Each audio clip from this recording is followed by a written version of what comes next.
Welcome to Kannada recipes ಚಾನಲ್ಗೆ ಸ್ವಾಗತ. ನಾನು ಇವತ್ತು ರಾಗಿ ಹಿಟ್ಟಿನಲ್ಲಿ ಇಡ್ಲಿ ಮತ್ತು ದೋಸೆ ಮಾಡ್ತಾಯಿದ್ದೀನಿ. ಬೇಕಾದ ಇಂಗ್ರೀಡಿಯೆಂಟ್ಸ್ ನೋಡ್ಕೊಳ್ಳಿ. ನಾನು 2 ಕಪ್ ರಾಗಿ ತೊಗೊಂಡಿದ್ದೀನಿ, ರಾಗಿ ಹಿಟ್ಟು. 1 ಕಪ್ ಉದ್ದಿನಬೇಳೆ 5-6 ಗಂಟೆ ನೆನೆಸಿದ್ದೀನಿ. ಇದು ಅಕ್ಕಿ ರವೆ 2 ಟೇಬಲ್ ಸ್ಪೂನು, ಅದು ನೀರಲ್ಲಿ ನೆನೆಸಿದ್ದೀನಿ.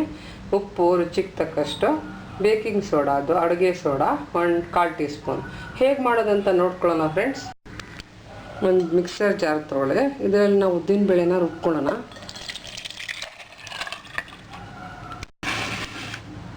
ಒಂದು ಬೌಲ್ ತೊಗೊಳ್ಳಿ. ಆ ಬೌಲಲ್ಲಿ ಈ ರುಬ್ಕೊಂಡಿರೋದು ಉದ್ದಿನಬೇಳೆ ಹಾಕ್ಕೊಳ್ಳೋಣ.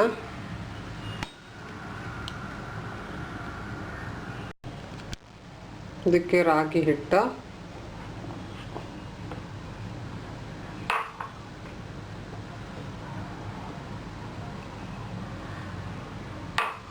ನೀರು ಸ್ವಲ್ಪ ಹಾಕ್ಕೊಂಡು ಮಿಕ್ಸ್ ಮಾಡ್ಕೊಳ್ಳೋಣ. ಅಕ್ಕಿ ರವೆ ನಾವು ಇಡ್ಲಿಗೆ ತಗೋತೀವಲ್ಲ ಅದೇ.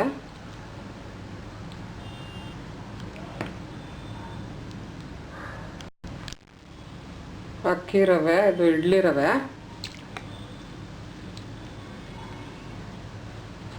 ಇವಾಗ ಎಲ್ಲದನ್ನು ಮಿಕ್ಸ್ ಮಾಡ್ಕೊಳ್ಳೋಣ. ಇದಕ್ಕೆ ಒಂಚೂರು ನೀರು ಹಾಕ್ಕೊಂಡು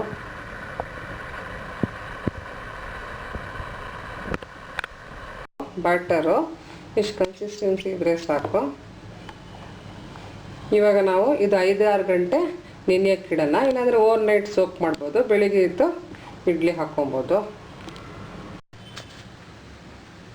ಇಡ್ಲಿ ಬ್ಯಾಟರ್ ನೋಡ್ಬೋದು, ರೆಡಿಯಾಗಿದೆ. ಚೆನ್ನಾಗಿ ಫರ್ಮೆಂಟ್ ಆಗಿದೆ. ಇದರಲ್ಲಿ ನಾವು ಉಪ್ಪು ಮತ್ತು ಸೋಡಾ ಹಾಕ್ಕೊಂಡು, ಅಡುಗೆ ಸೋಡಾ ಮಿಕ್ಸ್ ಮಾಡೋಣ. ಇದು ಸೋಡಾ, ಉಪ್ಪು ಚೆನ್ನಾಗಿ ಮಿಕ್ಸ್ ಮಾಡ್ಕೊಳ್ಳಿ. ಇವಾಗ ಇಡ್ಲಿ ತಟ್ಟೆಗೆ ಹಾಕ್ಕೊಳ್ಳೋಣ. ಓವನಲ್ಲಿ ಮಾಡ್ತಾಯಿದ್ದೀನಿ, ತಟ್ಟೆಯಲ್ಲೇ ಮಾಡ್ಕೊಬೇಕು. ಇದು ಆಯಿಲ್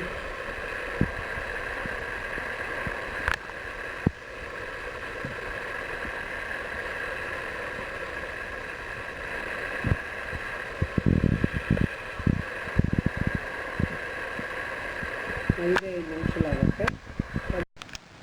ಇದಾಗೋವರೆಗೂ ನಾವು ದೋಸೆ ಹಾಕ್ಕೊಳ್ಳೋಣ. ಒಂದೇ ಬ್ಯಾಟರಲ್ಲಿ ಇಡ್ಲಿ ಮತ್ತು ದೋಸೆ ಬರುತ್ತೆ. ತುಂಬ ಹೆಲ್ದಿ ರಾಗಿ ಇಡ್ಲಿ ಮಾಡಿ ತಿಂದರೆ. ತವ ಇಟ್ಟಿದ್ದೀನಿ, ದೋಸೆ ಹಾಕ್ಕೊಳ್ಳೋಣ.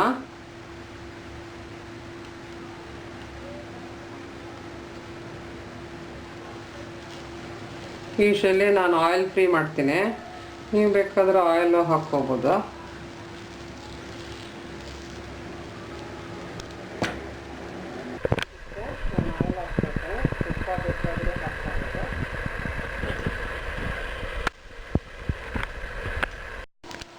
ಇದನ್ನು ತೆಗಿಯೋಣ.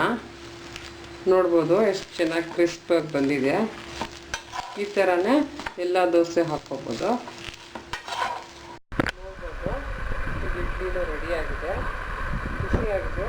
ಸ್ವಲ್ಪ ತೆಗಿಯೋಣ. ಇವಾಗ ತೆಗಿಯೋಣ, ತಣ್ಣಗಾಗಿದೆ. ನೋಡ್ಬೋದು ಎಷ್ಟು ಸಾಫ್ಟ್ ಆಗಿದೆ ಇಡ್ಲಿ.